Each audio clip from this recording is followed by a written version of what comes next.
नमस्कार फ्रेंड्स, तुमच्या सगळ्यांचं पुन्हा एकदा स्वागत आहे माझ्या YouTube चॅनलवर। आजपासून आपण लीफ फिलिंग कशी करायची ते शिकणार आहोत। त्याच्यासाठी मी इथे एक पानाचा आकार आखून घेतलेला आहे व मध्ये एक रेष मारलेली आहे। मी इथे ट्यूलिपची 14 नंबरची सुई घेतलेली आहे व जरीचा धागा घेतीये। आजची पहिली स्टिच ही फिश बोन स्टिच असेल। ती पहिल्या पद्धतीची फिश बोन स्टिच आज आपण शिकणार आहोत। माझ्या चॅनलला लाईक, शेअर आणि सबस्क्राइब करायला विसरू नका। आपण ही जी मध्ये रेष आखलेली आहे तिथून काही अंतरावर आपण थ्रेड वर घ्यायचा आहे सुरुवातीला व वरच्या पॉइंटला सुई खाली टाकून पुन्हा स्टिच वर काढून घ्यायची। आता ही स्टिच आपण अशीच न ठेवता ही पुढे अशी खाली ओढून घ्यायची आहे व इथे लॉक स्टिच टाकायची।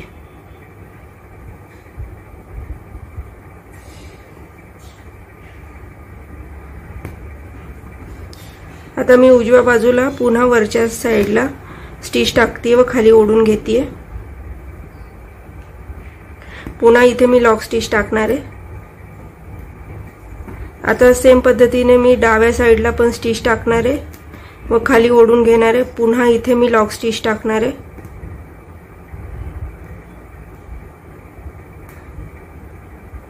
इथे लॉक स्टिच टाकून झाल्यानंतर आपण खाली एक चेन स्टिच टाकायची थोड्याशा अंतरावर, खूप जास्त मोठी नाही टाकायची। आता पुन्हा मी उजव्या बाजूला स्टिच टाकते, खाली ओढून घेणार आहे। पुन्हा इथे लॉक स्टिच, पुन्हा डाव्या बाजूला स्टिच, पुन्हा खाली ओढून घ्यायचं आहे। पुन्हा इथे एक लॉक स्टिच। आता जरीचा धागा थोडा कडक असल्यामुळे तो फुगीर दिसतोय। आपण ही स्टिच पुन्हा आपण सिल्क थ्रेडने करणार आहे। त्याच्यामध्ये त्याची फिनिशिंग अजून चांगली दिसते सिल्क थ्रेड मध्ये। आता पुन्हा आपण खाली एक लहान चेन स्टिच टाकणार आहे।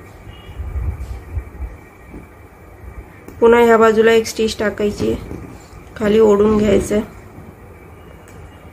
इथे लॉक स्टिच, पुन्हा या बाजूला एक स्टिच, पुन्हा खाली ओढून घ्यायचं, पुन्हा लॉक स्टिच।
अशा पद्धतीने आपली पहिल्या प्रकारची फिश बोन स्टिच जरीच्या धाग्याने पूर्ण झालेली आहे।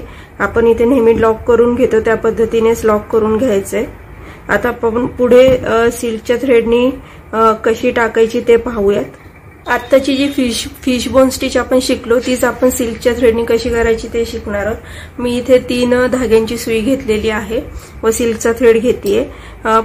जरीचा जसा केला त्याच पद्धतीने आपण इथून मधून आधी थ्रेड वर घेणार आहे, वरच्या पॉइंट मध्ये टाकून सुई खाली ओढून घ्यायची आहे। आता हा सिल्कचा थ्रेड मऊ असल्यामुळे याच्या स्टिच फ्लॅट आणि चांगल्या दिसतात। इथे लॉक स्टिच टाकली। आता मी ह्या उजव्या बाजूला पुन्हा स्टिच वर टाकणार आहे, पुन्हा मी खाली ओढून घेते, पुन्हा इथे एक लॉक स्टिच टाकायची,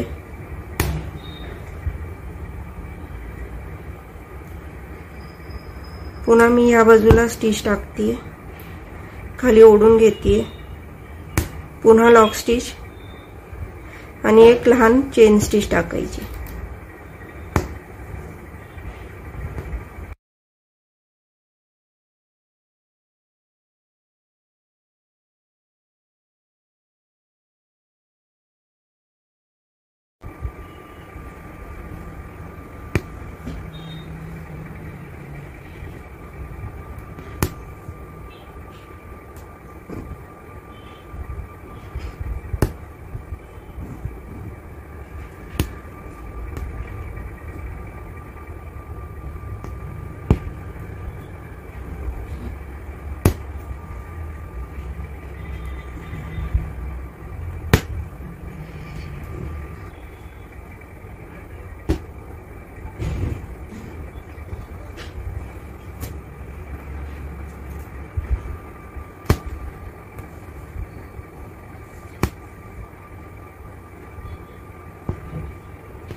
अशा पद्धतीने आपली सिल्क थ्रेडची पण फिश बोन स्टिच पूर्ण झालेली आहे।